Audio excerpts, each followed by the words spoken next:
Hello, it is midweek mindset time, and oh boy, did I have a mindset shift this weekend. I was in Lisbon with the Association of Transformational Leaders of Europe, of which I am a member, and I, on the Friday morning, got the best hug up from behind. The gorgeous Miliana came up to me and she gave me a hug and she went, "Oh, you're so sweet." And I just laughed. "You're so sweet." I'm like, oh my God. Like, I don't think I've ever been called sweet before in my life. "You're so scary. I find you intimidating. These I'm used to." Even the other week at one of my events, someone said, "Oh, I'm terrified of Judith, so I made sure I got here on time." Now, interestingly, these comments have all come from people who have become clients. So, first impressions don't always last. And also sometimes those things that people think of you, they're actually what attract them. Like one of my clients is, "I was intimidated by you because you are confident and you're outspoken and you're upfront and you're honest. And I want to be more like that, but I find it a little bit scary." So this comment, right, this "you're so sweet," I was like, wow, that's a reflection I have never had before. And this is the challenge. So often in life, the way we see ourselves is not just the way that we see ourselves, it's the way we feel that we have been reflected by others. So what reflections of you surprise you? What reflections are you used to?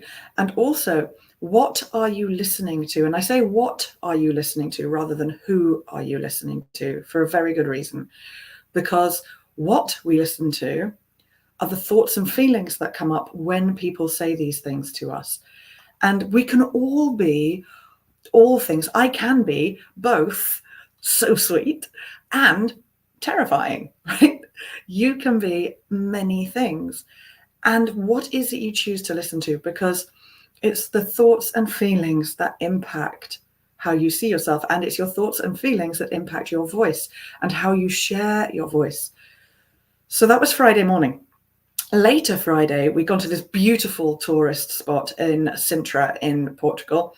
And we were in this music room. And the acoustics in this room were amazing. And I started gently sounding, just like,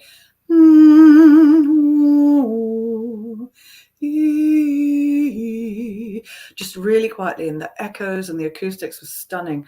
And one of my colleagues said to me, "Oh, I know, I think I said to her, I said, oh, if there weren't other people here, right? If there weren't other people, if there weren't strangers, if there weren't non-ATL people, oh my God, I'd just be sounding so full in here." And she said, "Well, do it anyway." And at that point, I realized, despite the tons of work I've done on myself, right? So my vocal confidence challenge was always singing. I help people usually with speaking, but I know what it's like to be in a situation where you want to share your voice. Mine just happened to be through singing. And even though sounding isn't singing, when she said that, I was like, but there are other people here and I don't want to take up their space. I don't want to take up their time. I don't want to irritate them. All my stuff from when I was younger, and I used to sing, right? So people would, if I started singing, the reactions I got often were people just eye rolling with that sound, when people go, ugh, oh God, she's doing it again. And they'd even say that, "Oh God," or "Shut up," "Oh no, stop showing off."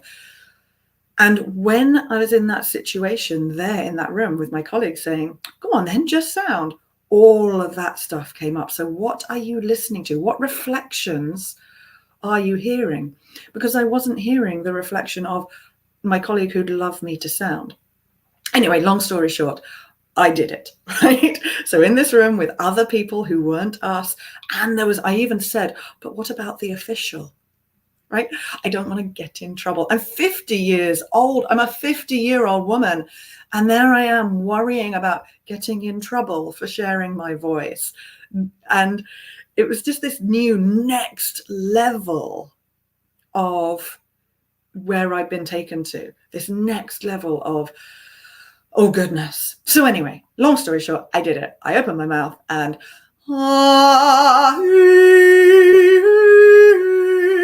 and the reverberations in the room. Oh my God, it was beautiful. It was only about 30 seconds, 45 seconds, but at the end of which, you know, all those other people who I was afraid of, they applauded. Some had been recording me. A couple went, oh my God, that was amazing. Thank you. I'm so glad we came here at this time. So sharing your voice is so often impacted by the thoughts and fears of reflections of you that are outdated. Those reflections are outdated. They came from people from your past, or even if those people are still in your life, you don't have the same relationship, right? My baby brother used to be one of the worst people for going, oh God, you're singing again. Right? And when I confronted him about it about 10 years ago, he's like, I'm just your baby brother. It's my job to wind you up. It's my job to be annoying. You've got a brilliant voice. You know that. So what are the reflections you're not listening to? What are the reflections that you are getting from other people that actually maybe if you started listening to them, you'd start shifting the voice? Do you need to get a new mirror? Do you need to start looking at yourself differently so that you can start sharing your voice? Now, obviously, sounding in public, in a space where I wasn't invited, that was like a whole other level. Most of the people I work with, or maybe for you, it's about sharing your voice in a situation where actually you are invited.